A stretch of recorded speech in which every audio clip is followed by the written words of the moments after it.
everyone, today I'm bringing you the latest question bank content for CKAD 2026. First of all, our question bank contains a total of 16 questions, and the question types are exactly the same as those in the actual exam. As long as you practice these types of questions regularly, passing the exam shouldn't be a problem at all.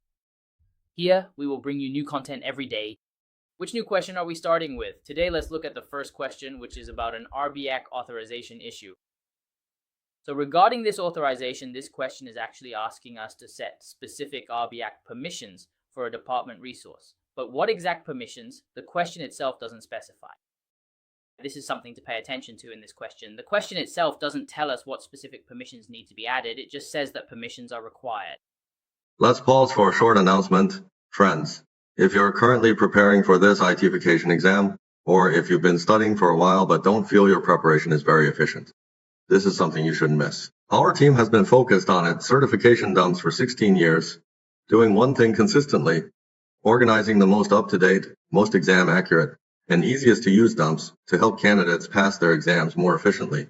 Our dumps closely follow official exam updates. They are stable, highly accurate, and well aligned with real exam questions, allowing you to prepare with more confidence while spending less time.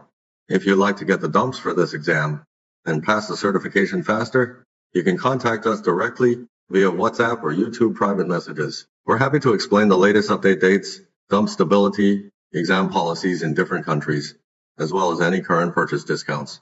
Everything is clear and transparent before you decide.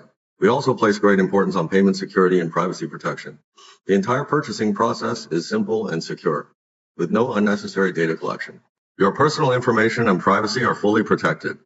In addition, we provide 24/7 consultation and after-sales support. Whether you're just getting started or running into issues right before the exam, our support team will patiently and professionally help you analyze and solve problems. You're never preparing alone. Beyond this specific exam, our dumps cover almost all major IT certification tracks. If you plan to pursue other IT certifications in the future, feel free to reach out anytime. We'll give recommendations based on your goals. So the main issue or point to note in this question is what? It's that we need to use commands to observe which permissions are missing. And how do we observe this? First of all, because the namespace already exists in this question, what the prompt actually provides us with is a namespace, and we've already created a deployment in it. However, there are some issues with this deployment. Or to be more precise, there are some error messages. At this point, what do we mainly rely on for this question? We mainly rely on the kubectl logs command. We use it to check exactly what errors have occurred and what issues there are. Based on the error messages, we add the corresponding permissions. So this is the main focus of this question.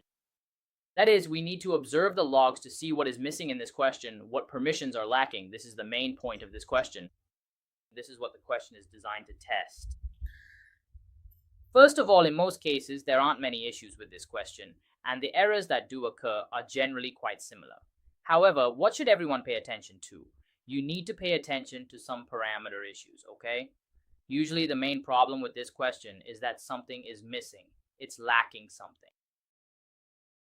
Then for binding, what do we need to do here? First, we need to create a new one, and then we take this and bind it to our service count. Usually it's already existing. Generally, it's already there. What we need to do is create one and then bind it to the rule. Finally, we update a setting in our department and then it can run normally. So this is the main content of this question. Now let's take a closer look at how to handle this problem. Of course, the very first step, something you must always remember, is to connect remotely. For the corresponding host, whether it's CKA, CKS, or today's CKAD content, this is something I've emphasized for every single question, right? If you haven't switched, you might end up typing commands for a long time only to find errors popping up and wonder, what's going on? I didn't make any mistakes. Well, it might just be because you haven't connected to the corresponding environment remotely. If you type a lot of commands, they actually won't take effect, so everyone really needs to pay attention to this. This is definitely something you can notice yourself because if you haven't switched, you'll definitely get errors when you enter commands later. So everyone must remember, at the start of each question, be sure to switch to the corresponding remote host before you begin.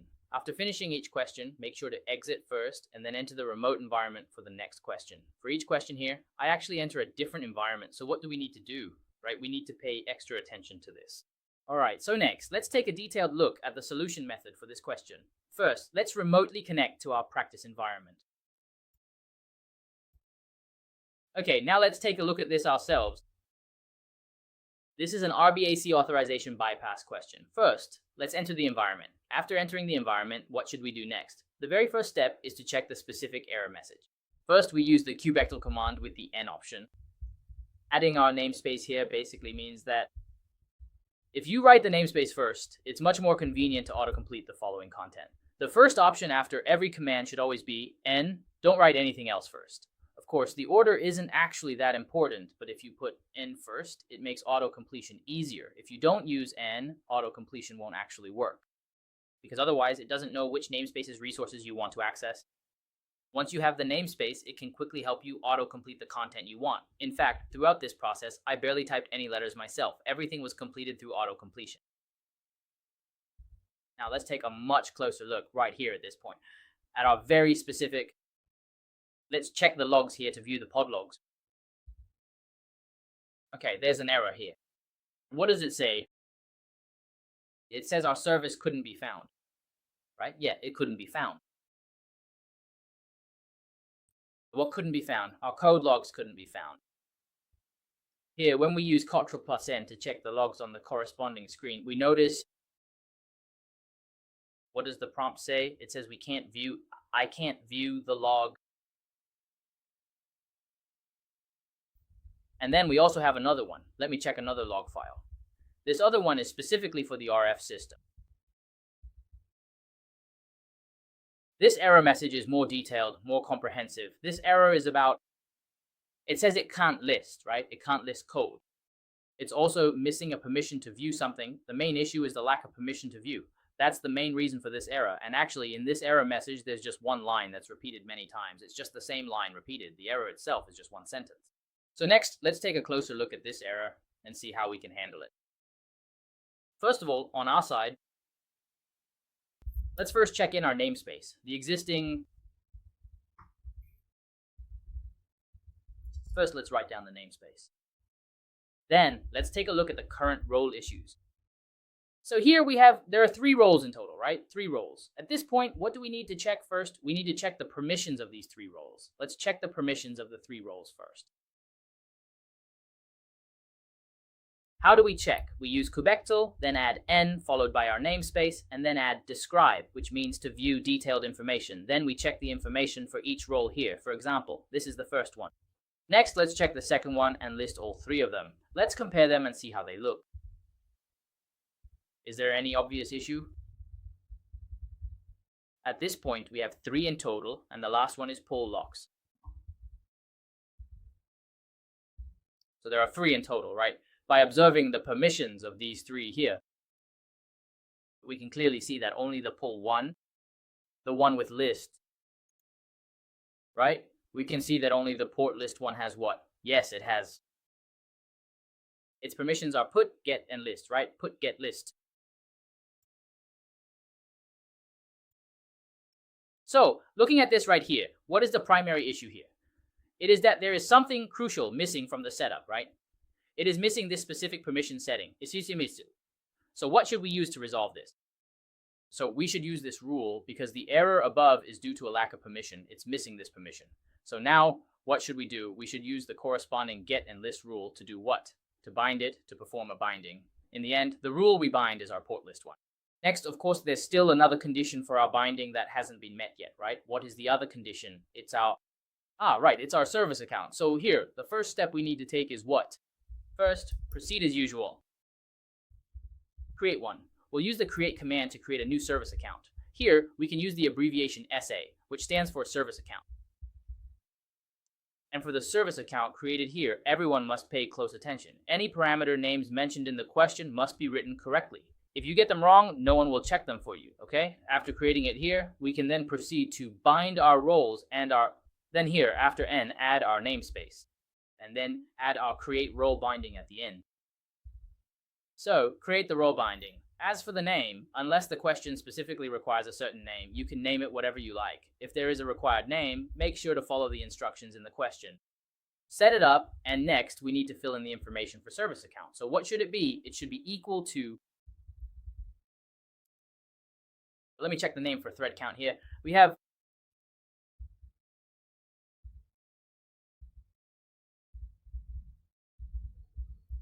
Here, you also need to write the name correctly, and finally add the name for the rule. Add the rule's name as well. In the lower right corner here, you can't see it. Let's move this content up a bit and then add what's after the equals sign at the end. Equals to pull and list. That's the effect we want. So after we've finished writing this part, the name is quite long today, so it's easy to make mistakes when writing it, right? But it's okay. Actually, we can just run it first, right? If there's a mistake, we'll see an error message. Let's try running it first.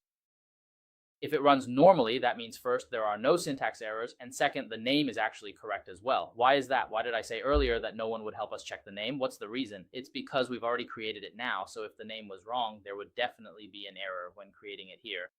The only difference in our case is that there's a new name, which is rule abiding. This wasn't a requirement in our program, so we can decide on it ourselves. As for the source count and the rule, those already exist, right? They already exist, so as long as there are no errors here, it means that everything you've written is correct overall. All right, next, once we have this content, what can we do?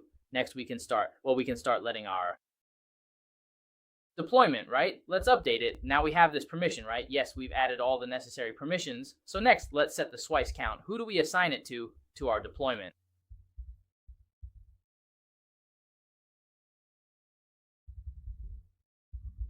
Now, let's take a closer look at the specific settings for this next section. I'd like everyone to pay close attention to this detail. These are the two distinct items we are currently creating right here. The first one is our deployment, and the second one is Swiss count. The names are the same, so everyone needs to pay attention to this. This is important. Specifically, the first name is our deployment name. The second is the service count name. Please pay attention to this. All right, now let's update it. After updating, we'll check our specific logs to see the detailed information inside and take a look at the actual situation here. How is it running? All right, as we can see here, it was being created 6 seconds ago, still being created 6 seconds ago. We can wait a bit here. It was being created 6 seconds ago.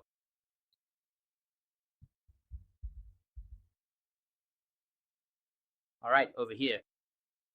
Running is finished, right? It ended 27 seconds ago, and the others are being deleted. Actually, at this point, there's no problem anymore. It's finally completely done. Once those two terminating ones are fully deleted, it's all good. So that's our first question. After finishing, be sure to log out. Let's take another look.